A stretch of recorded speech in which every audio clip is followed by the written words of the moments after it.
নমস্কার বন্ধুরা, মিষ্টি গৃহকোণের একটি ব্লগে আপনাদের স্বাগত জানাই। আশা করি আপনারা সবাই ভালো আছেন, আমরাও আপনাদের আশীর্বাদে ভালো আছি। এখন গিনিকে একটু পড়তে বসিয়েছি। Good, very very good girl. 28.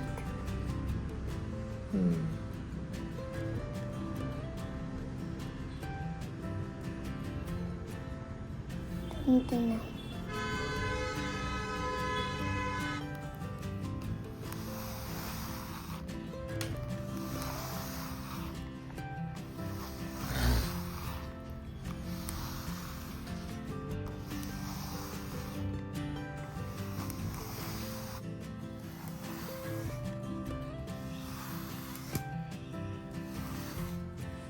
এই দেখো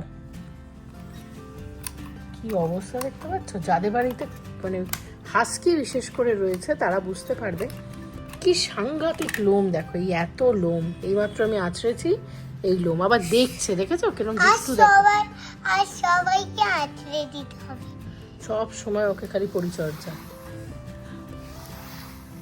এদিক ঘোর, অনেক হয়েছে, এবার এদিকটা ঘোর।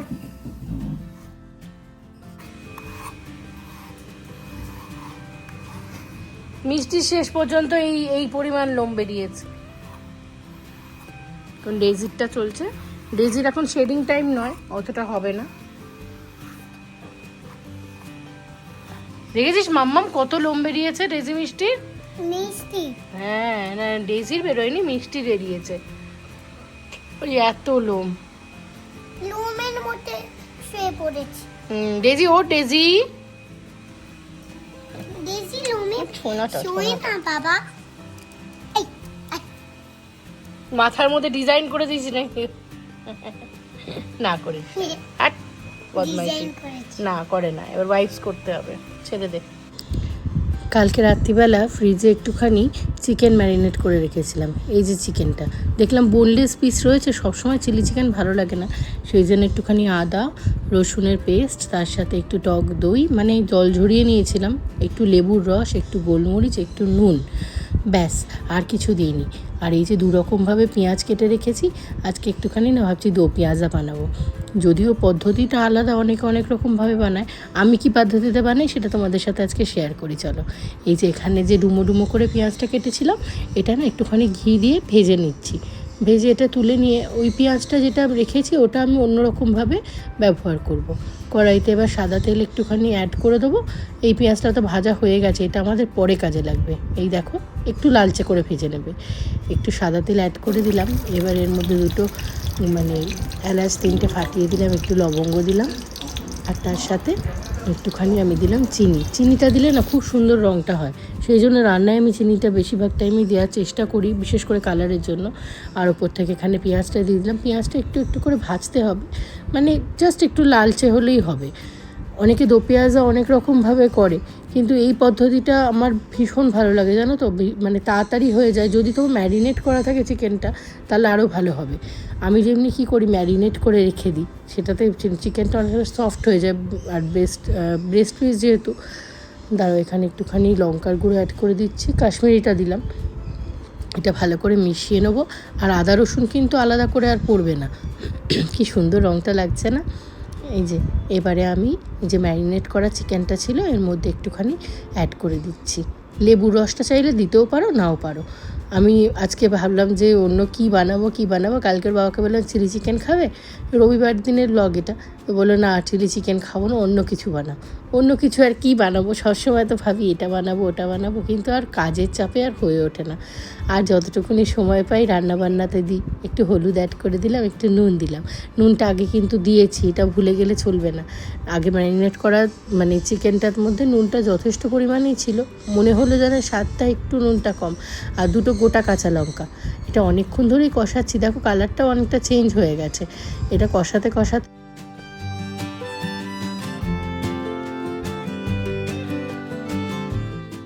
চিকেনটা থেকে দেখো অনেকটা জল ছেড়েছে। এবার একটু ঢাকা দিয়ে দিলাম, ঢাকা দিয়ে দিয়েছিলাম, এবার ঢাকাটা খুলে দেখছি মোটামুটি কুক হয়ে গেছে।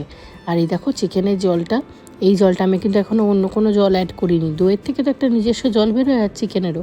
আর এটা কি বলো তো, স্টার অ্যানিস। স্টার অ্যানিস দিলে না এই চিকেন দো পেঁয়াজ আর স্বাদ কিন্তু দ্বিগুণ হবে। এটা একবার করে দেখো, আর করে আমাকে অবশ্যই কমেন্ট করে জানিও। আবার একটু ঢাকা দিয়ে দিচ্ছি, কারণ ঢাকা না দিলে হবে না। আর এই দেখো, ঢাকা দিয়ে ওটা অনেকক্ষণ তো দেখানো যায় না, সেই জন্য এখন খুলে দেখাচ্ছি। দেখো অনেকটা শুকনো হয়ে গেছে, চিকেনের জলেই এটা সেদ্ধ হয়েছে। আর এই যে যে বাটিতে ম্যারিনেট করেছিলাম সেটাতে একটু গরম জল দিয়ে আমি এটার মধ্যে অ্যাড করে দিলাম, কারণ একটু গ্রেভি তো না হলে খাওয়া যাবে না। আর সঙ্গে না আজকে বানিয়েছি একটু বাসন্তী পোলাও। বাসন্তী পোলাওয়ের রেসিপিটা আর শেয়ার করা হয়নি।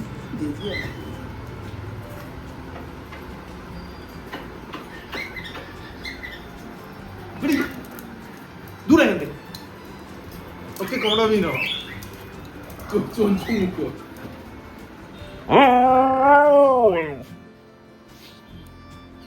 দিদি খুব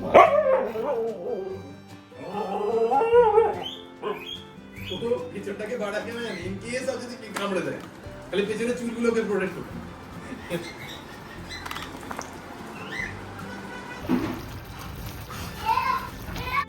রান্নাটা স্বাদ অন্যরকমই হবে, সেই জন্য ভাবলাম ফ্রিজে একটু ফ্রেশ ক্রিমও আছে, একটু অ্যাড করে দিলে কেমন হয়। কারণ একটুখানি গ্রেভিটা একটু যদি রিচ হয় না, টেস্টটা বেড়ে যাবে। সেই জন্য ভাবলাম একটু অ্যাড করেই দিই। একটুখানি দিয়ে দিয়েছি ফ্রেশ ক্রিম। এবার এটাকে ভালো করে মিক্স করে দেবো। আরও একটা সিক্রেট ইনগ্রিডিয়েন্টস পড়বে এর উপরে, তো সেটা লাস্টে। চলো দেখাচ্ছি।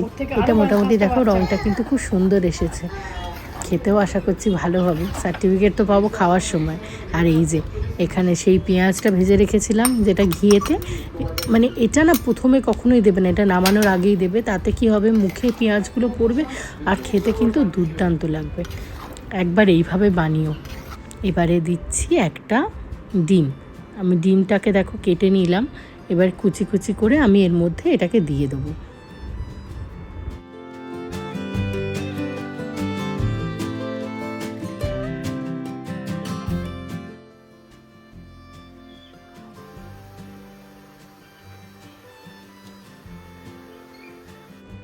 খাবারটা বাড়ির জন্য বানাই বা কোনো অতিথিদের জন্য, যদি সুন্দর করে না সাজানো হয় ভালো লাগে না বলো।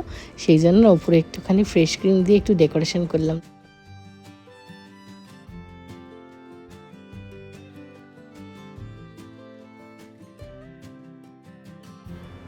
একঘেয়ে রান্না খেতে খেতে ভালো লাগে না একদমই।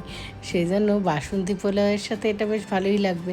প্রথমে ভেবেছিলাম একটু ফ্রায়েড রাইস করি, তারা না, ফ্রায়েড রাইসের সাথে এটা অতটা ভালো নাও লাগতে পারে, তো একটুখানি বাসন্তী পোলাও বানাই। আর বাসন্তী পোলাওয়েরও খুব ভালো লাগে। আমার মেয়ে অতটা পছন্দ করে না, তো মেয়ের জন্য চিকেন, আরও বলেছিল একটুখানি মা আমি পরাঠা খাবো, তোকে ওটাই খাইয়ে দিয়েছি।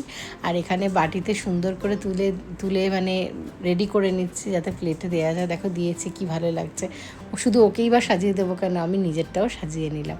আর এই যে চিকেনটাও এখানে আমি মানে দিয়ে দিচ্ছি। এবারে সার্ভ করে দেবো।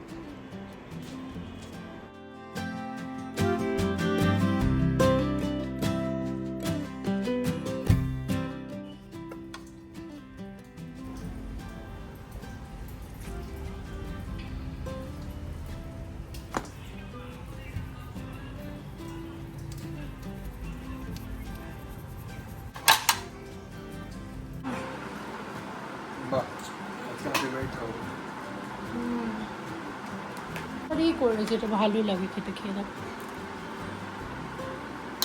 আমি বসে একটু লেবু খেতে আইনি, দোকান খুলে বেলা ভাবছি আর খুলবো। দেখি